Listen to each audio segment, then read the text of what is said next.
पहले खुद सीखिए, उसके बाद अपना एक्सपीरियंस लोगों के साथ शेयर कीजिए। नमस्कार दोस्तों, मैं हूँ रामेश्वर होटगीर और आप देख रहे हैं आपका और मेरा यूट्यूब चैनल शुभ वास्तु।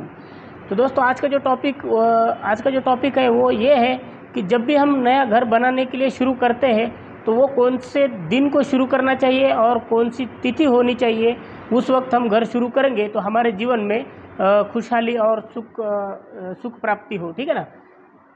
तो यही आज की वीडियो में हम जानने वाले। लेकिन वीडियो शुरू करने से पहले अगर आप चैनल पे नए हैं तो चैनल को सब्सक्राइब कर लीजिए और बेल आइकन को प्रेस करना ना भूलिए, क्योंकि वास्तुशास्त्र और ज्योतिष शास्त्र से रिलेटेड ही वीडियोज हमारे चैनल पर अपलोड होती है। तो चलिए बढ़ते हैं टॉपिक की तरफ। तो देखिए दोस्तों, जब भी हम घर बांधते हैं या फिर घर बनाते हैं तो हमारे वास्तुशास्त्र और ज्योतिष शास्त्र दोनों में भी ये पाया जाता है कि समझ लीजिए जैसे सोमवार से लेकर रविवार तक के जो दिन होते हैं उनमें से कुछ दिन ऐसे हैं जिस वार को यदि हम घर बांधना शुरू कर देते हैं, ठीक है, तो उससे होता क्या है कि हमारे घर में जो भी दुष्प्रभाव होता है ना वो नहीं होता है, होने वाला होता है जो वो नहीं होता है, और हमारे घर में मतलब सुख शांति रहती है। तो चलिए हम जानेंगे कि जब भी हम नया घर बनाएंगे तो उस वक्त कौन सा वार होना चाहिए। ठीक है, तो 7 वारों में से दोस्तों गुरुवार जो होता है ना वो बहुत ही शुभदायी है। ठीक है, गुरुवार जब भी आप घर बनाना शुरू करें तो आप या तो गुरुवार को करें या सोमवार को या फिर रविवार को। ठीक है ना। सबसे महत्वपूर्ण वार होता है गुरुवार, उसके बाद आता है उसको मतलब अगर आपको गुरुवार के दिन अगर आप घर शुरू कर सकते हैं और आपने किया तो समझ लीजिए आपका पूरा जो जीवन है खुशहाली में बीतेगा, सुख शांति में बीतेगा। और उसी के नीचे नीचे थोड़ा आता है सोमवार और उसके भी नीचे आता है रविवार। यानी अगर आप गुरुवार को शुरू नहीं करते तो या तो सोमवार को करना चाहिए फिर रविवार को करना चाहिए।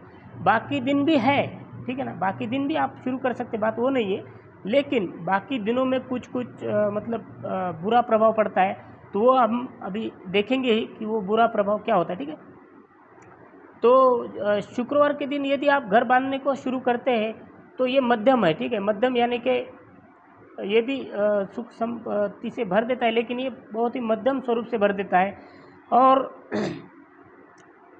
जब भी आप बुधवार को घर बांधे तो मैं तो ये कहता हूँ कि हमारे वास्तुशास्त्र और ज्योतिष शास्त्र तो ये कहते हैं कि बुधवार को बिल्कुल भी घर बांधना शुरू नहीं करना चाहिए, क्योंकि बुधवार को जो भी घर बांधेंगे ना तो ऐसा वास्तुशास्त्र और ज्योतिष शास्त्र कहता है कि उस घर में लक्ष्मी का निवास बिल्कुल ही नहीं होता है। ठीक है, तो आपको घर बांधने के लिए शुभ जो दिन है वो है गुरुवार या तो सोमवार या फिर उससे भी नीचे हम चलेंगे तो रविवार। और शुक्रवार का तो आपने देख ही लिया, सुन ही लिया।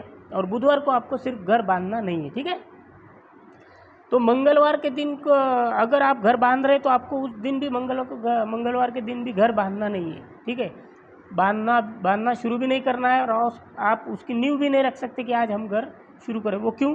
क्योंकि यहाँ पे समझ लीजिए मंगलवार के दिन यदि आप घर बांधना शुरू करते हैं तो होता ये है कि कुछ साल बाद या फिर कुछ दिन बाद या फिर कुछ महीनों बाद उस घर में अग्निदेव जो होते हैं वो क्रोधित हो जाते हैं। ठीक है, तो वो उस घर को हमारे वास्तुशास्त्र और ज्योतिष शास्त्र कहते हैं कि उस घर में आग लग जाती है, यानी कि वो अग्निदेव जो होते हैं वो क्रोधित होते हैं, इसके कारण वो होता है। ठीक है, और आता है आप शनिवार। ठीक है, तो शनिवार वास्तुशास्त्र और ज्योतिष शास्त्र के हिसाब से अगर देखा जाए तो शनिवार का जो दिन होता है वो जीरो में माना जाता है। ठीक है, वो जीरो में क्यों माना जाता है कि वो वास्तुशास्त्र और ज्योतिष शास्त्र के अनुसार ये शनिवार जो है वो जीरो में शामिल किया जाता है। और समझ लीजिए अगर आप शनिवार के दिन घर बांधना शुरू करते हैं तो वो आपका सुख और संपत्ति या फिर खुशहाली क्या आएगा तो जीरो।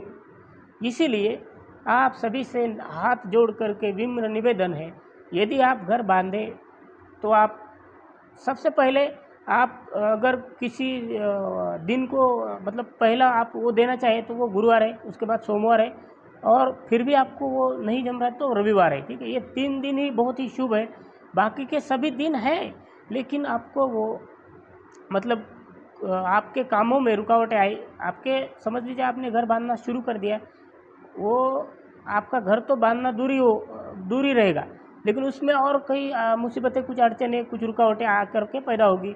और समझ लीजिए ये सब कुछ पार करके भी आपने वो घर बांध ही लिया, फिर भी आपको जो है वो सुख, मतलब सुख और आपके मन को शांति वो नहीं मिलने वाले। ठीक है, यदि आप गुरुवार, सोमवार या फिर रविवार को बांधते हैं तो फिर आप ये अनुभव कर लेंगे कि कोई भी आपका काम रुकावट नहीं होगी आपके काम में, और कोई भी आपको परेशानी, मतलब कम से कम परेशानी आपको झेलनी पड़ेगी। ठीक है, अब देखेंगे कि समझ लीजिए आपने गुरुवार का दिन चुना है। ठीक है, अभी आता है सवाल कि तिथि कौन सी अच्छी होनी चाहिए। ठीक है, तो तिथि के लिए देखिए 5 ही तिथि है ऐसी है जो आप उस तिथि में आप बांध सकते। ठीक है, समझ लीजिए गुरुवार आ रहा है। ठीक है, गुरुवार दिन आ रहा है या फिर सोमवार दिन आ रहा है या फिर रविवार दिन आ रहा है। सबसे पहले मैं तो कहना चाहूँगा कि आप गुरुवार का दिन चूज़ कर लीजिए, क्योंकि ये सबसे ऊपर माना गया है गुरुवार। ठीक है, फिर भी आप अगर नहीं चाहते गुरुवार को, अगर आप मतलब दूसरा वार चाहते तो सोमवार या फिर रविवार। अब बात आती है कि तिथि कौन सी होनी चाहिए, तो पंचमी, नवमी, ध्यान से सुनिएगा, पंचमी, नवमी, दशमी, ठीक है, एकादशी और द्वादशी। आप बिल्कुल भी मतलब मिसअंडरस्टैंडिंग नहीं होनी चाहिए। ठीक है ना, तो पंचमी, नवमी, दशमी, एकादशी और द्वादशी ये तिथि रहेगी। और समझ लीजिए गुरुवार रहेगा, शुक्रवार रहेगा, गुरुवार रहेगा, सोमवार रहेगा, और या फिर रविवार रहेगा। अगर ये दिन आते हैं और ये तिथि आती है तो आपको आगे देखना है ना पीछे देखना है, बिंदास होकर के आप जो है घर के लिए आरंभ कर सकते हैं। ठीक है, अब सबसे बड़ा सवाल आपके मन में ये आ रहा होगा कि यार ये जो सभी बड़ी बड़ी सिटी होती है, बड़े बड़े टाउन होते हैं, उनमें जो बिल्डिंगें होती है ना बड़ी बड़ी, वो, लेकिन ऐसा मत समझिए कि वो भी बिल्डिंग ये सब देख के नहीं शुरू करते। ठीक है ना, वो सभी लोग ये सब कुछ देख के ही बिल्डिंग शुरू करते हैं। लेकिन उसमें एक बात होती है, समझ लीजिए आज गुरुवार है और आज हमने काम शुरू किया, भले वो उसके बाद वो 10 साल उसके बाद वो 10 साल चले, 15 साल चले या फिर 20 साल चले, बात वो नहीं है। हमारा जो घर का जो हमारे जो घर बनाने में जो शुरुआत होती है वो गुरुवार, सोमवार या फिर रविवार होना चाहिए। और तिथि कौन सी होनी चाहिए, पंचमी, नवमी, दशमी, एकादशी या फिर द्वादशी। ठीक है, तो आज के लिए इतना ही। आज का वीडियो कैसा आपको लगा या आप कमेंट करके आप हमें बता सकते हैं, और जल्दी मिलेंगे एक नए टॉपिक के साथ। तब तक के लिए स्वस्थ रहिए, मस्त रहिए, अपना ख्याल रखिए। तब तक के लिए नमस्कार।